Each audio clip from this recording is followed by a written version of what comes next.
Bonjour à tous, encore une fois, merci au club de me permettre de m'adresser à vous via Vlog Immo. Aujourd'hui, nature des revenus.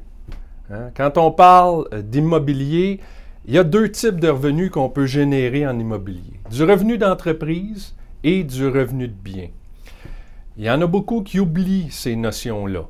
La différence, a priori, si on vend un immeuble et qu'on est en présence d'un revenu d'entreprise, 100% du revenu va être taxable. Tandis que quand on parle de revenu de bien, et là on parle plutôt de gain en capital, 50% uniquement du revenu va être imposé. Vous pouvez le constater juste avec la différence entre 100% et 50%.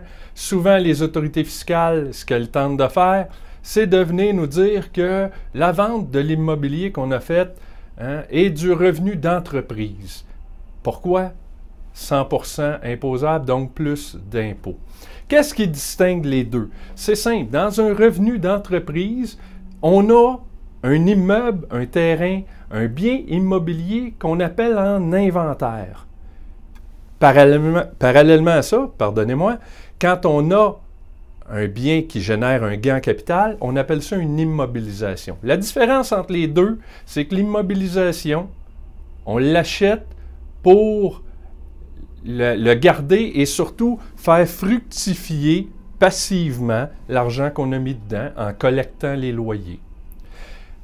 À l'opposé de ça, le revenu d'entreprise est généré lorsqu'on achète un bien et que notre intention est de le revendre.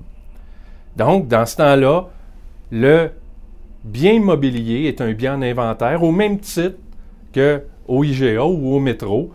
Il y a des tomates qu'on a en inventaire pour vendre. Vous allez me dire, l'intention. Comment que les autorités fiscales vont faire pour déterminer l'intention? Il y a plusieurs facteurs qui entrent en ligne de compte et qui vont venir jouer sur cette intention-là. Mais n'oubliez jamais que l'être humain a ceci de particulier qu'il laisse des traces partout. Et ce sont ces traces-là que vous allez laisser qui vont faire en sorte qu'on va vous présumer l'intention de vendre et donc de générer un revenu d'entreprise. Dans une autre capsule que je fais à Vlog Immo, je parle du principe d'autocotisation et souvenez-vous que une fois que les autorités fiscales sont venues vous dire que vous aviez l'intention de vendre et que c'est un revenu d'entreprise, ça va être à vous à démontrer le contraire. Merci beaucoup.